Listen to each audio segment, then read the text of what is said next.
ছোটবেলায় ভাই বোন একসাথে বড় হইলে যা হয়।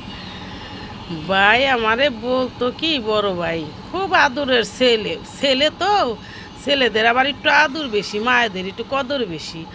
আমাদের সব সময় একটু কম আদর করতো। তো বাইরে আমার নাম দিছিল কি, ক্যাট বানর, সোনালিকা বানর, মুখ পোড়া বানর, লিকা বানর, মুখ পোড়া বানর, ক্যাট বানর, বানর, কত নাম দিছে। সব নামেই উত্তর নিছি। তারপর তো মায় আছেই, মায় তো এই এইটা কর, ওইটা কর, ওইটা কর, আসলে বানরের মতো ছুইটাই বেড়াইতাম। তারপরেও কাজ করে কারো মন পাইতাম না, ওই ভাই বকা দিত, মায় বকা দিত, বাপ বকা দিত।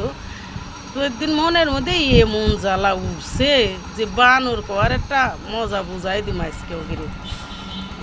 তখন আমি কি করছি, ওই বানর শুনতে শুনতে ওই আজকে গাছ উইটে পালাম। তা গাছ উইটে পালাই রয়েছি। তখন আবার আমার মার একটু মনে হয় মায়া লাগছে আমার জন্য। যাই হে রে, ওই সেরিরে খালি বানর বানর করে ডাকে। এখন সেরি কি সত্যি বানরাই বনে গেল? আমি তখন আবার শুনতেছি গাছে থেকে, এই সেই গাছটা, গাছে থেকে শুনতেছি যে মায় কইতেছে আমার মেয়ারে তোরা বানর বানর করছে, আমার মেয়া সত্যি বানর হয়ে চলে গেছে। মায় কাঁদতেছে, ও আমার মেয়া, ও আমার মেয়া কোনে গেল তোরা আইনা দেখ। মায়ের কান্দুনে আমি তো গাছ উঠে বসেই রয়েছি। এর মধ্যে আমার ছোটো ভাই দেখছি, ওই যে বানর গাছে বসে রয়েছে, আবারও বানর করছে। আমি কই তোমরা আমার বানর কও, এই জন্য আমি বানরে এই গাছে বসে রয়েছি। বানর তো গাছে থায়, তার ধর্ম গাছে থা, আমি গাছ উঠে বসে রয়েছি। এখন কেউ আর আমার নামায়ের পারে না। এখন ওরা কইতেছে নাম নাম নাম, না আমি বানর, আমি গাছেই থাম।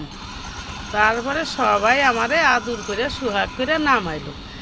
তবে সন্তান যতই অসুন্দর হোক, কুশ্রি বিশ্রি যাই হোক, কখনো বানর করে ডাকবেন না। সন্তান সন্তানই, বোন বনি, ভাই ভাই, কখনো তাকে বানর করে সমর্থন করবেন না।